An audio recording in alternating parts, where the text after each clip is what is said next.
ये जानकारी पार्टी पहले ही साझा कर चुकी है कि आगामी 28 नवंबर को पार्टी के स्थापना दिवस के दिन पार्टी पटना के गांधी मैदान में एक बड़ी रैली का आयोजन करने जा रही है।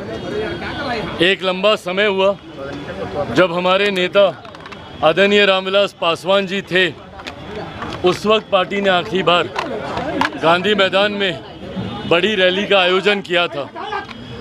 उसके बाद इस बार हम लोग ये आयोजन करने जा रहे हैं। चुनावी वर्ष भी है, अगले साल लगभग इस समय तक संभवतः नई सरकार का गठन हो गया होगा।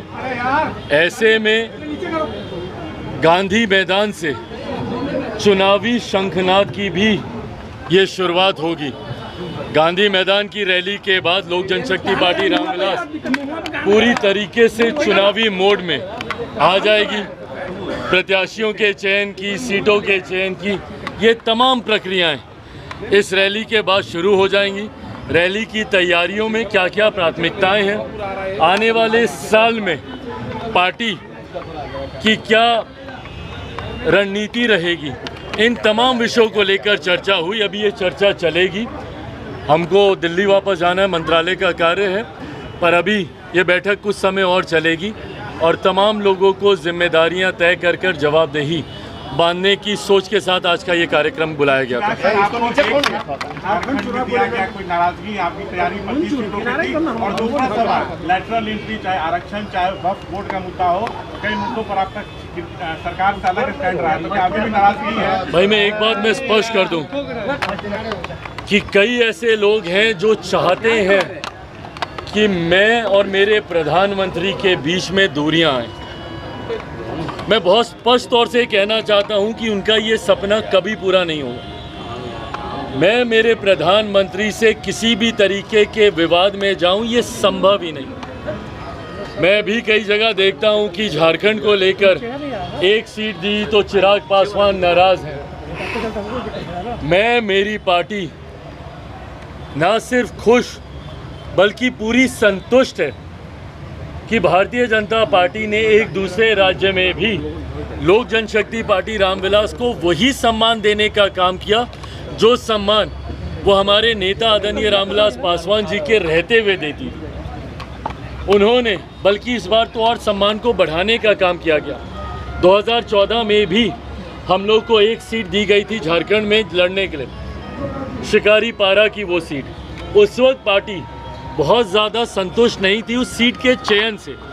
इस बार मुझे खुशी इस बात की है कि जो सीटें हम लोगों ने चुनी थी उसी में से हम चाहते थे कि हम लोगों को गठबंधन के तहत लड़ने का मौका दिया जाए। उस लिस्ट ऑफ सीट में से ही हम लोग को वो सीट मिली है। तो जब हम लोग की पसंद की सीट हमें मिली है, पार्टी पूरे जोश उत्साह के साथ हम लोग वहाँ पर चुनावी रण में उतरेंगे, जहां इस बात को मैं सुनिश्चित करूंगा कि लोजपा अपनी चतरा की सीट तो जीतेगी ही जीतेगी, पर हम लोगों की अहम भूमिका भाजपा और गठबंधन को बाकी सीटों पर भी जीत दिलाने को लेकर होगी। कल वहां पे परसों 24 तारीख को वहां पे नामांकन है। उस नामांकन में भी मैं झारखंड जाऊंगा और मैं मानता हूं, पूरा विश्वास है कि हेमंत सोरेन जी की मौजूदा सरकार, जिसमें इतने विवाद और भ्रष्टाचार देखने को मिले, पहली बार झारखंड को शर्मसार होना पड़ा कि उनके मुख्यमंत्री तक को भ्रष्टाचार के आरोपों में जेल जाना पड़ा। जिस तरीके से बटा हुआ विपक्ष दिखाई दे रहा है, सीटों के लिए एक दूसरे पर आरोप प्रत्यारोप करने से भी ये लोग बाज नहीं आ रहे। किस प्रकार का ये गठबंधन, जहाँ पे राजद कांग्रेस खुलकर एक दूसरे के ऊपर आरोप प्रत्यारोप लगा रहे हैं, तो जो गठबंधन एक दूसरे के साथियों को गठबंधन में चुनाव लड़ने तक का सम्मान नहीं दे पा रहा, तो कैसे एक मंच पर आकर एक दूसरे के वोटर्स को ये लोग कन्विंस करेंगे एक दूसरे के समर्थन में मतदान करने को लेकर।